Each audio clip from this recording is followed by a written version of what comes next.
नमस्कार, आप देख रहे हैं 4 PM और मैं हूं अभिषेक मिश्रा। बिहार की राजनीति का आज का सबसे बड़ा सवाल यह है कि मुकेश सहनी क्या करेंगे। मुकेश सहनी क्या करेंगे उस पर चर्चा करेंगे, लेकिन मुकेश सहनी की एक और खासियत हम आपको बता दें। पत्रकारों को छकाने के मामले में मुकेश सहनी सबसे आगे निकल गए हैं। पहले इस रेस में पहले यह रिकॉर्ड तेज प्रताप यादव के नाम था। राजद सुप्रीमो लालू प्रसाद यादव के बड़े बेटे तेज प्रताप यादव अक्सर प्रेस कॉन्फ्रेंस बुलाया करते, मीडिया के लोग इंतजार करते और घंटों इंतजार करते और आखिर में तेज प्रताप यादव अपनी प्रेस कॉन्फ्रेंस को कैंसिल कर देते। ये लगातार हुआ और कई बार हुआ। अब तेज प्रताप यादव से भी आगे निकल गए हैं मुकेश सहनी।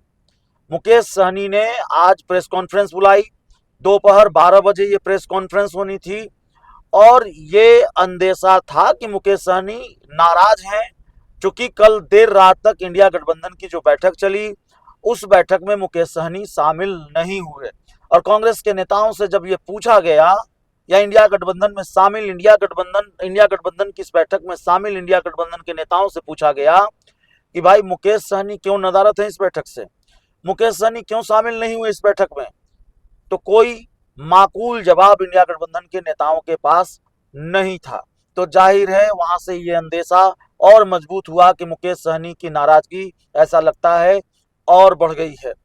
इसके बाद ये खबर आती है अचानक कि मुकेश सहनी ने पटना के एक होटल में प्रेस कॉन्फ्रेंस बुलाई है। दोपहर 12 बजे होने वाली प्रेस कॉन्फ्रेंस को अचानक टाल दिया जाता है और इस प्रेस कॉन्फ्रेंस का समय शाम के 4 बजे किया जाता है। शाम 4 बजे जब मीडिया के लोग इस प्रेस कॉन्फ्रेंस में शामिल होने पहुंचते हैं तो ये जानकारी दी जाती है कि अब ये प्रेस कॉन्फ्रेंस 6 बजे होगी। और इस बीच तकरीबन 5 बजे या 5:30 बजे मुकेश सहनी की पार्टी वीआईपी पार्टी के राष्ट्रीय प्रवक्ता डॉक्टर सुनील कुमार की एंट्री मौर्या होटल में होती है और वो एक प्रेस कॉन्फ्रेंस करते हैं या प्रेस कॉन्फ्रेंस की औपचारिकता निभाकर चले जाते हैं। शाम 6 बजे जब हम मौर्या होटल पहुंचे तो हमें ये जानकारी दी गई, हमें ये जानकारी मिली कि भाई यहाँ अब कोई प्रेस कॉन्फ्रेंस होनी नहीं है। तो सवाल है कि मुकेश सहनी का क्या हुआ, उसका जवाब हमें भी नहीं मिल पा रहा है। मुकेश सहनी इंडिया गठबंधन में रहेंगे, इंडिया गठबंधन में छोड़ेंगे, जो बात वो करने वाले थे वो कहेंगे, या फिर मुकेश सहनी ने इस मामले में चुप्पी साध ली है, उनकी बात बन गई है कि नहीं बनी है, वो थोड़ा इंतजार और करेंगे, कुछ घंटों का इंतजार करेंगे। ये अपने आप में बड़ा सवाल है। मुकेश सहनी को कितनी सीटें मिलेंगी और जो डिमांड उनकी है क्या वो डिमांड इंडिया गठबंधन पूरी करेगा। देखिए, मुकेश सहनी की डिमांड अगर सीटों की है, सीटों की संख्या बढ़ाने की है, तो इसके लिए तेजस्वी यादव को एडजस्ट करना पड़ेगा। वाम दल पहले से ही सीटों को लेकर गर्म रहा है। वाम दलों CPI-ML खासकर ज़्यादा सीटों की मांग करती रही है, तो वहाँ CPI-ML की सीटें कम होंगी, वाम दलों की सीटें कम होंगी, उसकी गुंजाइश कम है। और अगर मुकेश सहनी की ये मांग है, ये जिद्दी है, अड़ ही गए हैं कि उनको डिप्टी CM फेस घोषित करके इंडिया गठबंधन चुनाव में जाए, तब तो ये बिल्कुल होने वाला नहीं है। इस वक्त मैं आपसे बात कर रहा हूं, उससे पहले मैंने अब तक फोन उठ रहा था मुकेश सहनी की पार्टी के कई नेताओं को हमने सुबह से फोन किया, फोन उठ रहा था, बात हो रही थी, जितनी जानकारी वो दे सकते थे या जितनी जानकारी उनको देनी चाहिए वो दे रहे थे हमें। लेकिन मुकेश सहनी की पार्टी के नेताओं ने अब फोन उठाना भी बंद कर दिया है। तो बहुत अनिश्चितता की स्थिति है और अक्सर राजनीति को क्रिकेट से कंपेयर किया जाता है, राजनीति की तुलना क्रिकेट से की जाती है। जैसे क्रिकेट अनिश्चितताओं का खेल है, वैसे राजनीति भी अनिश्चितताओं का खेल है। तो हम उसी अनिश्चितता को जी रहे हैं। बिहार की राजनीति अभी उसी अनिश्चितता में है। क्या बिहार की राजनीति का गणित बदलेगा या देर सवेर ही सही मुकेश सहनी मान जाएंगे।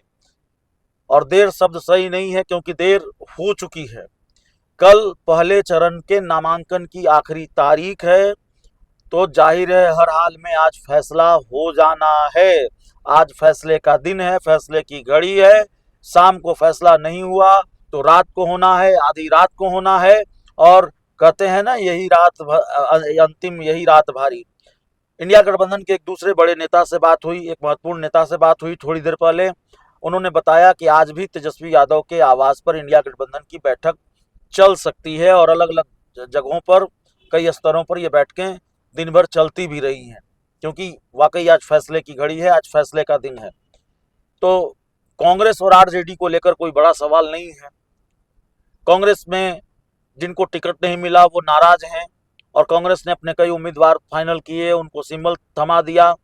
अब ये जानकारी भी हम आ गई, कांग्रेस के एक बड़े नेता से भी थोड़ी देर पहले बात हुई। उन्होंने बताया शायद 61 का आंकड़ा है, कांग्रेस 61 सीटों पर लड़ेगी और 61 का आंकड़ा कांग्रेस के लिए बड़ा सम्मानजनक समझौता है, सम्मानजनक आंकड़ा है, क्योंकि कांग्रेस ने पहले ही कह रखा था कि हम थोड़ा बहुत समझौता कर सकते हैं, सीटों के आंकड़े के लिए हम लड़ाई नहीं करेंगे, लेकिन खराब सीटों का बोझ कांग्रेस पर न डाला जाए। तो जाहिर तौर पर कांग्रेस के लिए, अगर 61 सीटों पर कांग्रेस लड़ रही है तो इसके लिए कांग्रेस ने खुद को तैयार किया। बिहार में राहुल गांधी ने बिहार में खुद को झोंक दिया और कांग्रेस के दूसरे नेताओं ने भी पूरी ताकत लगा दी और इसकी वजह से कांग्रेस की बार्गेनिंग पावर भी मजबूत हुई है। तो 61 सीटों पर कांग्रेस लड़ेगी। बताने वाले ने बताया कि भाई तकरीबन बात फाइनल हो गई है।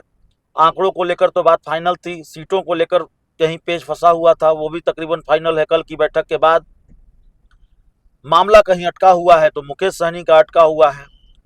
मुकेश सहनी अड़ जाने वाले व्यक्ति हैं, अड़ गए हैं। एक तरह से उन्होंने 2020 वाली स्थिति तेजस्वी यादव के सामने पैदा कर दी है और दिक्कत यह है कि कांग्रेस 2020 वाली कांग्रेस नहीं है, 2025 वाली कांग्रेस है। जब तब मुकेश सहनी की बात नहीं बनी, तब अब क्या बनेगी? सीटों को लेकर तो सहमति बन सकती है, लेकिन कांग्रेस के सांसद तनुज पुनिया से हमारी बात हुई, कांग्रेस के नेताओं से लगातार हमारी बात हो रही है। कांग्रेस ने साफ इस बात को खारिज किया है कि हम मुकेश सहनी को इंडिया गठबंधन का डिप्टी सीएम फेस घोषित करके चुनाव में जाएंगे। ये बिल्कुल संभव नहीं है और ये होने वाला नहीं है। कांग्रेस इस बात को मानने को तैयार नहीं है। तो जाहिर तौर, और दूसरी तरफ मुकेश सहनी अड़े हुए हैं, तो मामला यहाँ भी अटका हुआ है। एक मामला जो बार बार हम आपको बता रहे हैं कि मुकेश सहनी कह रहे हैं कि भाई, मुकेश सहनी को कहा जा रहा है कि भाई आप 7-8 सीटों पर अपने उम्मीदवार उतार दीजिए और बाकी सीटों पर आरजेडी का उम्मीदवार होगा, कांग्रेस का उम्मीदवार होगा, सिंबल आपका होगा। मुकेश सहनी इसके लिए भी राजी नहीं है।